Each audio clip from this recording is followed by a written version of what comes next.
ನಮಸ್ಕಾರ ಎಲ್ಲರಿಗೂ. ಶ್ರೀಕೃಷ್ಣ ಯೂಟ್ಯೂಬ್ ಚಾನಲ್ಗೆ ತಮ್ಮೆಲ್ಲರಿಗೂ ಪ್ರೀತಿಯ ಸ್ವಾಗತ. ಜೀವನದಲ್ಲಿ ನಮ್ಮೆಲ್ಲರಿಗೂ ಕೂಡ ಯಾವುದಾದ್ರೂ ಒಂದು ರೂಪದಲ್ಲಿ ಕಷ್ಟಗಳು ಬಂದೇ ಬರುತ್ತೆ. ಆ ಕಷ್ಟಗಳನ್ನು ನಾವು ದೂರ ಮಾಡ್ಕೊಳ್ಬೇಕಾದ್ರೆ ಕೇವಲ ಒಂದೇ ಮಾರ್ಗ, ಭಗವಂತನ ಪಾದವನ್ನು ಗಟ್ಟಿಯಾಗಿ ನಾವು ಹಿಡ್ಕೊಳ್ಳೋದು, ಆತನ ಮೊರೆ ಹೋಗೋದು ಅಲ್ವಾ. ಹಾಗೆ ಭಗವಂತನ ಒಂದು ವಿಶೇಷ ಶ್ಲೋಕವನ್ನು ಇವತ್ತು ನಾನು ಪಾರಾಯಣ ಮಾಡ್ತಾ ಇದ್ದೀನಿ. ದ್ರೌಪದಿಗೆ ಬಂದಿದ್ದಂಥ ಮಹಾ ಕಷ್ಟವನ್ನೇ ದೂರ ಮಾಡಿದಂಥ ಆ ಭಗವಂತ ಶ್ರೀಕೃಷ್ಣ ಪರಮಾತ್ಮನ ಒಂದು ಅತ್ಯಂತ ವಿಶೇಷವಾದಂಥ ಶ್ಲೋಕದ ಸಾಲಿದು. ಈ ಶ್ಲೋಕವನ್ನು ನೀವು ಕೇಳಿದ್ರಿ ಅಂತ ಹೇಳಿದ್ರೆ ನಿಮ್ಮ ಜೀವನದಲ್ಲಿ ನಿಮಗೆ ನಿವಾರಣೆನೇ ಮಾಡ್ಕೊಳ್ಳೋಕ್ಕಾಗಲ್ಲ ಈ ಕಷ್ಟ ನನಗೆ ಅಂದುಕೊಳ್ಳುವಂಥ ಒಂದು ಕಷ್ಟವೂ ಕೂಡ ನಿವಾರಣೆ ಆಗುತ್ತೆ ಅನ್ನುವಂಥದ್ದು ಬಹಳ ವೈಶಿಷ್ಟ್ಯ ಈ ಶ್ಲೋಕದಿಂದ. ಮನಸ್ಸಿನಲ್ಲಿ ಶ್ರೀಕೃಷ್ಣ ಪರಮಾತ್ಮನನ್ನು ಸ್ಮರಣೆ ಮಾಡ್ತಾ ನಿಮ್ಮ ಕಷ್ಟಗಳೆಲ್ಲವೂ ಕೂಡ ದೂರವಾಗಲಿ ಅಂತ ಹೇಳಿ ಆ ಭಗವಂತನಲ್ಲಿ ಪ್ರಾರ್ಥನೆಯನ್ನು ಮಾಡ್ತಾ ಈ ಶ್ಲೋಕವನ್ನು ಕೇಳಿಸ್ಕೊಳ್ಳಿ. ಶ್ಲೋಕವನ್ನು ಡಿಸ್ಕ್ರಿಪ್ಷನಲ್ಲಿ ಕೊಟ್ಟಿರ್ತೀನಿ. ನನ್ನ ಜೊತೆ ಯಾರಾದರೂ ಪಾರಾಯಣ ಮಾಡಬೇಕು ಅಂತ ಅಂದ್ಕೊಂಡ್ರೆ ಖಂಡಿತವಾಗ್ಲೂ ನೀವು ಕೂಡ ಪಾರಾಯಣವನ್ನು ಮಾಡ್ಬೋದು. ಬನ್ನಿ ಶ್ಲೋಕ ಪಾರಾಯಣ ಶುರು ಮಾಡೋಣ. ಕೃಷ್ಣ ಗೋವಿಂದ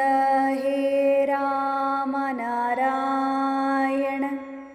ಶ್ರೀಪತೆ ವಾಸುದೇವಾಜಿತ ಶ್ರೀನಿಧೇ ಅಚ್ಯುತಾನಂದ ಹೇ ಮಾಧವಾಧೋಕ್ಷಜ ದ್ವಾರಕಾನಾಯಕ ದ್ರೌಪದೀ ರಕ್ಷಕ. ಕೃಷ್ಣ ಗೋವಿಂದ ಹೇ ರಾಮ ನಾರಾಯಣ ಶ್ರೀಪತೆ ವಾಸುದೇವಾಜಿತ ಶ್ರೀನಿಧೇ ಅಚ್ಯುತಾನಂದ ಹೇ ಮಾಧವಾಧೋಕ್ಷಜ ದ್ವಾರಕಾನಾಯಕ ದ್ರೌಪದೀ ರಕ್ಷಕ. ಕೃಷ್ಣ ಗೋವಿಂದ ಹೇ ರಾಮ ನಾರಾಯಣ ಶ್ರೀಪತೆ ವಾಸುದೇವಾಜಿತ ಶ್ರೀನಿಧೇ ಅಚ್ಯುತಾನಂದ ಹೇ ಮಾಧವಾಧೋಕ್ಷಜ ದ್ವಾರಕಾನಾಯಕ ದ್ರೌಪದೀ ರಕ್ಷಕ. ಕೃಷ್ಣ ಗೋವಿಂದ ಹೇ ರಾಮ ನಾರಾಯಣ ಶ್ರೀಪತೆ ವಾಸುದೇವಾಜಿತ ಶ್ರೀನಿಧೇ ಅಚ್ಯುತಾನಂದ ಹೇ ಮಾಧವಾಧೋಕ್ಷಜ ದ್ವಾರಕಾನಾಯಕ ದ್ರೌಪದೀ ರಕ್ಷಕ.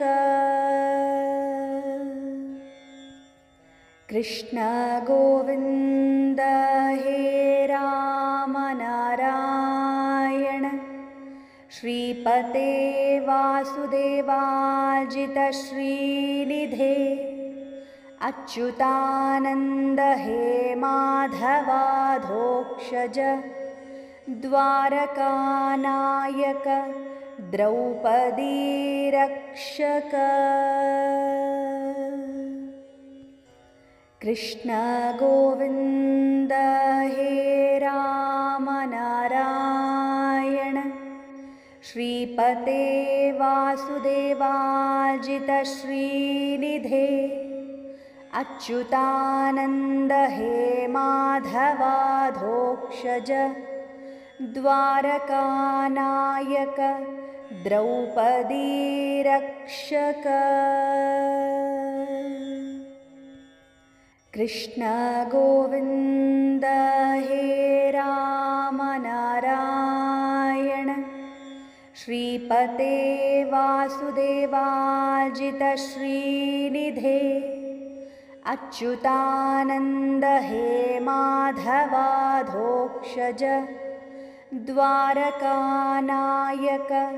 ದ್ರೌಪದೀ ರಕ್ಷಕ. ಕೃಷ್ಣ ಗೋವಿಂದ ಹೇ ರಾಮ ನಾರಾಯಣ ಶ್ರೀಪತೆ ವಾಸುದೇವಾಜಿತ ಶ್ರೀನಿಧೇ अच्युतानन्द हे माधवाधोक्षज द्वारकानायक द्रौपदी रक्षक कृष्ण गोविन्द हे राम नारायण श्रीपते वासुदेवाजित श्रीनिधे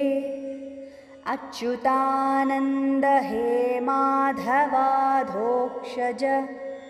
द्वारकानायक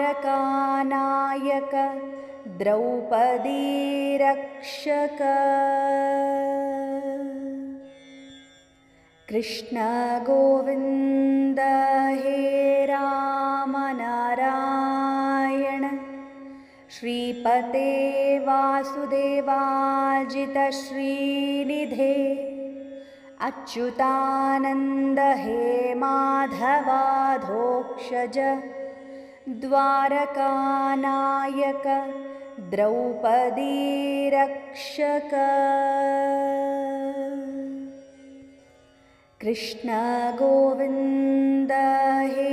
राम नारायण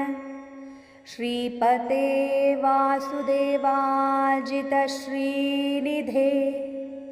अच्युतानन्द हे माधवाधोक्षज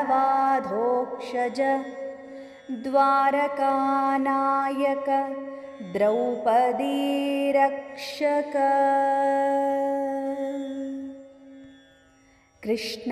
गोविन्द हे राम नारायण श्रीपते वासुदेवाजित श्रीनिधे अच्युतानन्द हे माधवाधोक्षज द्वारकानायक द्रौपदी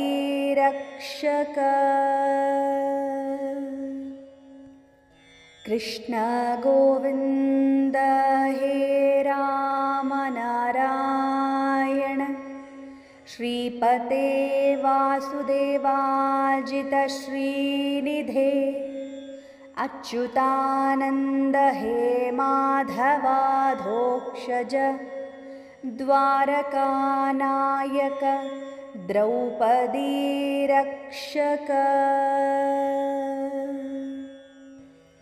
कृष्ण गोविन्द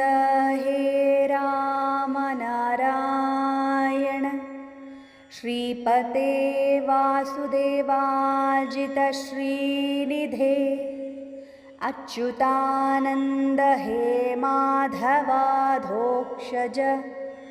द्वारकानायक द्रौपदी रक्षक कृष्ण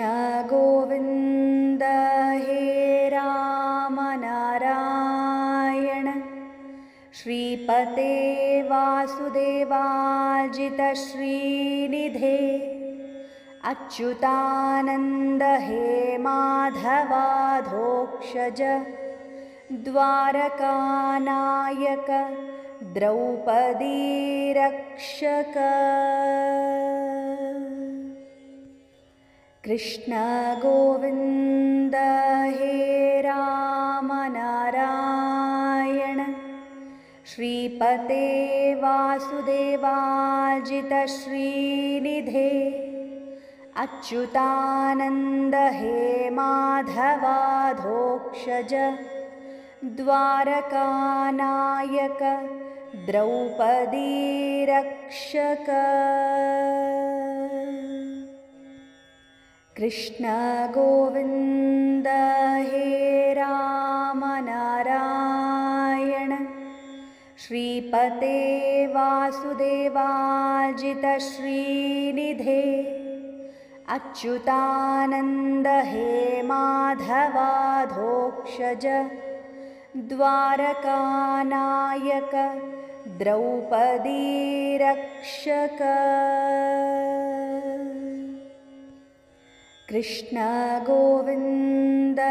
हे राम नारायण श्री श्रीपते वासुदेवाजितश्रीनिधे अच्युतानन्द हे माधवाधोक्षज द्वारकानायक द्रौपदी रक्षक कृष्ण गोविन्द हे राम नारायण श्रीपते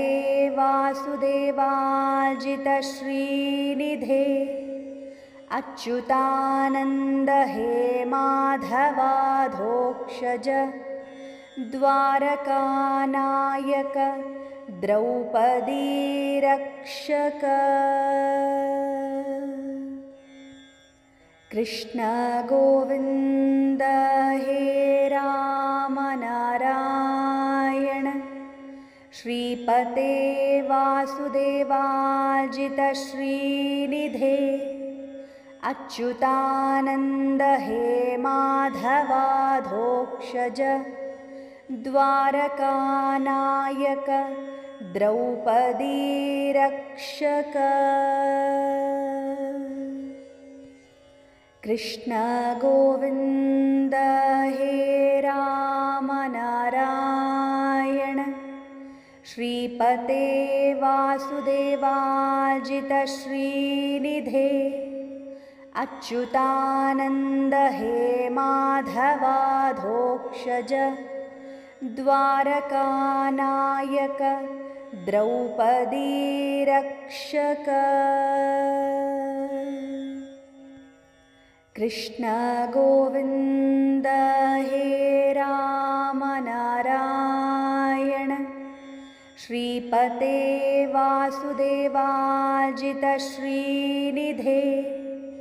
अच्युतानन्द हे माधवाधोक्षज द्वारकानायक द्रौपदी रक्षक कृष्ण गोविन्द हे राम नारायण श्रीपते वासुदेवाजितश्रीनिधे अच्युतानन्द हे माधवाधोक्षज द्वारकानायक द्रौपदी रक्षक कृष्ण गोविन्द हे राम नारायण श्रीपते वासुदेवाजितश्रीनिधे अच्युतानन्द हे माधवाधोक्षज द्वारकानायक द्रौपदी रक्षक कृष्ण गोविन्द हे राम नारायण श्रीपते वासुदेवाजितश्रीनिधे अच्युतानन्द हे माधवाधोक्षज द्वारकानायक द्रौपदी रक्षक कृष्ण गोविन्द हे राम नारायण श्रीपते वासुदेवाजितश्रीनिधे अच्युतानन्द हे माधवाधोक्षज द्वारकानायक द्रौपदी रक्षक कृष्ण गोविन्द हे राम नारायण श्रीपते वासुदेवाजितश्रीनिधे अच्युतानन्द हे माधवाधोक्षज द्वारकानायक द्रौपदी रक्षक कृष्ण गोविन्द हे राम नारायण श्रीपते वासुदेवाजितश्रीनिधे अच्युतानन्द हे माधवाधोक्षज द्वारकानायक द्रौपदी रक्षक कृष्ण गोविन्द हे राम नारायण श्रीपते वासुदेवाजितश्रीनिधे अच्युतानन्द हे माधवाधोक्षज द्वारकानायक द्रौपदी रक्षक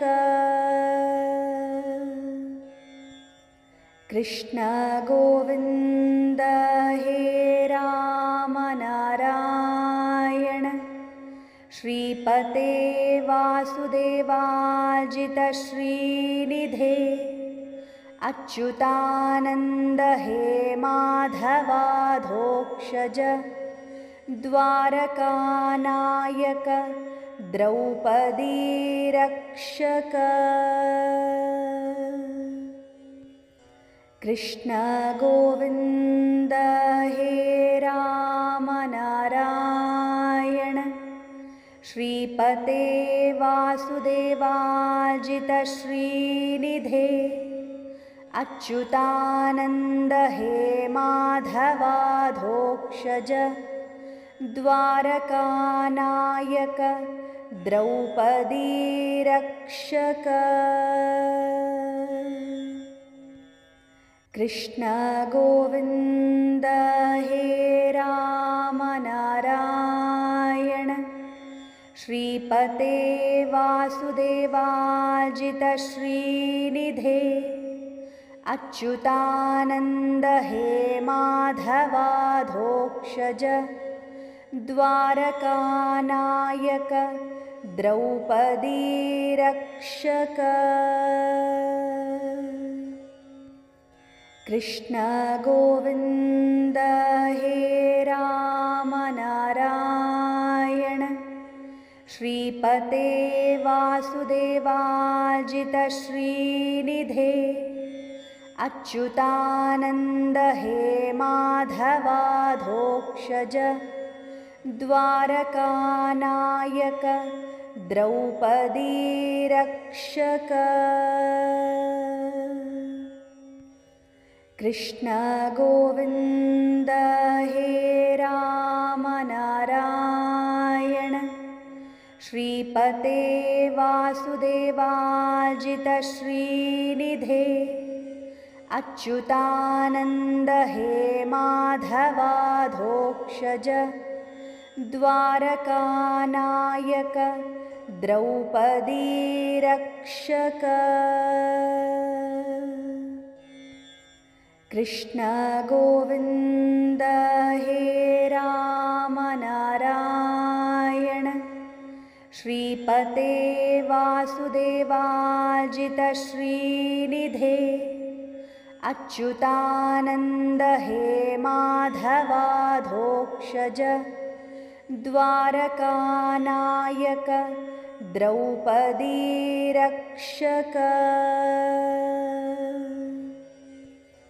कृष्ण गोविन्द हे राम नारायण श्रीपते वासुदेवाजितश्रीनिधे अच्युतानन्द हे माधवाधोक्षज द्वारकानायक द्रौपदी रक्षक कृष्ण गोविन्द हे राम नारायण श्रीपते वासुदेवाजितश्रीनिधे अच्युतानन्द हे माधवाधोक्षज द्वारकानायक द्रौपदी रक्षक कृष्ण गोविन्द हे राम नारायण श्रीपते वासुदेवाजितश्रीनिधे अच्युतानन्द हे माधवाधोक्षज द्वारकानायक द्रौपदी रक्षक कृष्ण गोविन्द हे राम नारायण श्रीपते वासुदेवाजितश्रीनिधे अच्युतानन्द हे माधवाधोक्षज द्वारकानायक द्रौपदी रक्षक कृष्ण गोविन्द हे राम नारायण श्रीपते वासुदेवाजितश्रीनिधे अच्युतानन्द हे माधवाधोक्षज द्वारकानायक द्रौपदी रक्षक कृष्ण गोविन्द हे राम नारायण श्रीपते वासुदेवाजितश्रीनिधे अच्युतानन्द हे माधवाधोक्षज द्वारकानायक द्रौपदी रक्षक कृष्ण गोविन्द हे राम नारायण श्रीपते वासुदेवाजितश्रीनिधे अच्युतानन्द हे माधवाधोक्षज द्वारकानायक द्रौपदी रक्षक कृष्ण गोविन्द हे राम नारायण श्रीपते वासुदेवाजितश्रीनिधे अच्युतानन्द हे माधवाधोक्षज द्वारकानायक द्रौपदी रक्षक कृष्ण गोविन्द हे राम नारायण श्रीपते वासुदेवाजितश्रीनिधे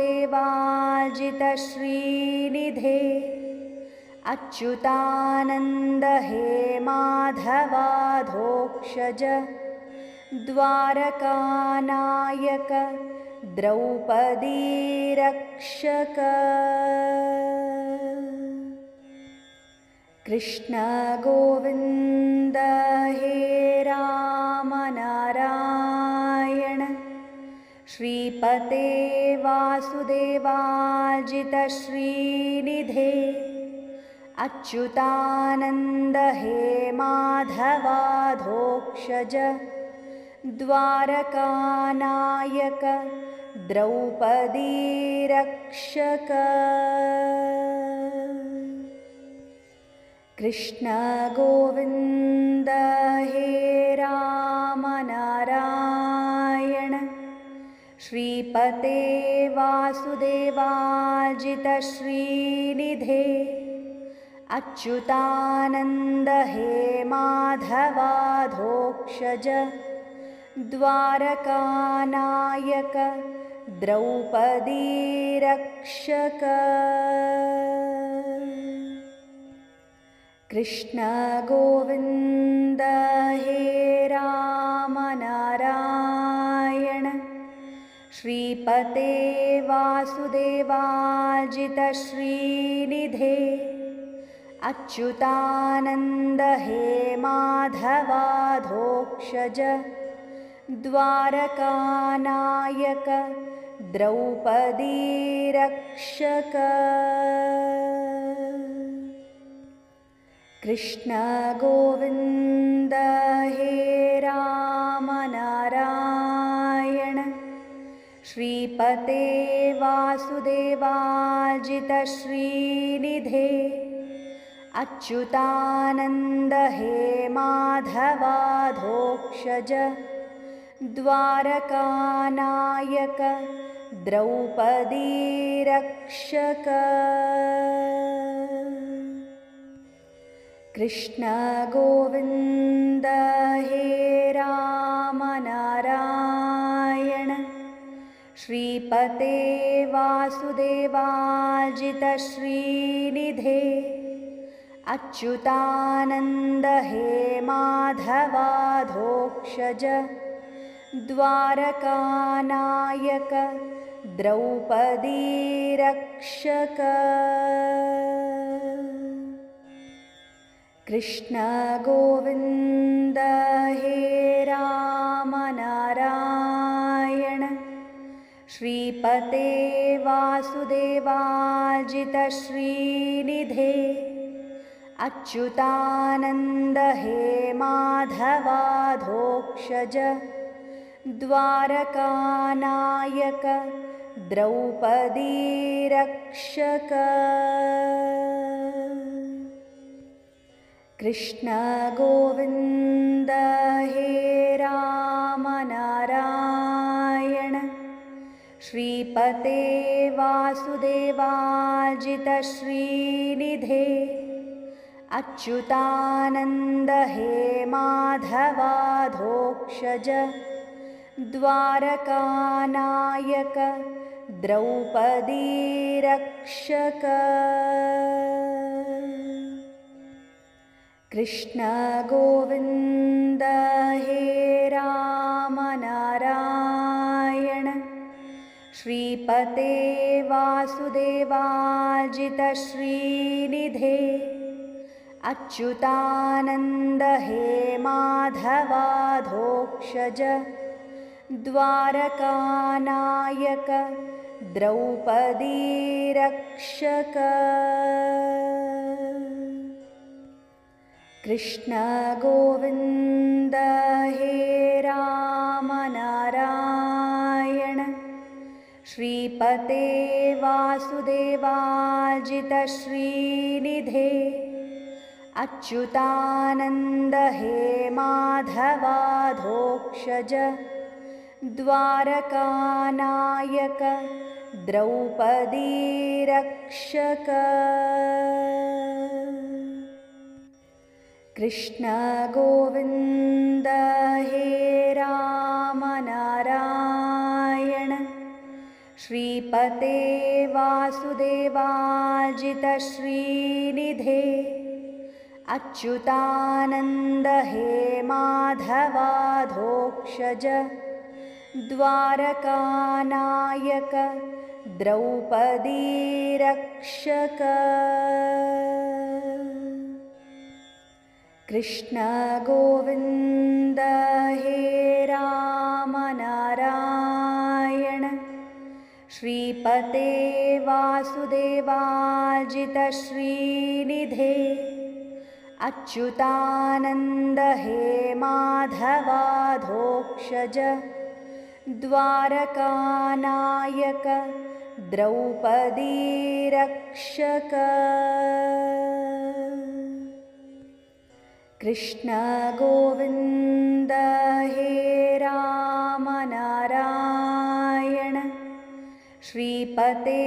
वासुदेवाजितश्रीनिधे अच्युतानन्द हे माधवाधोक्षज द्वारकानायक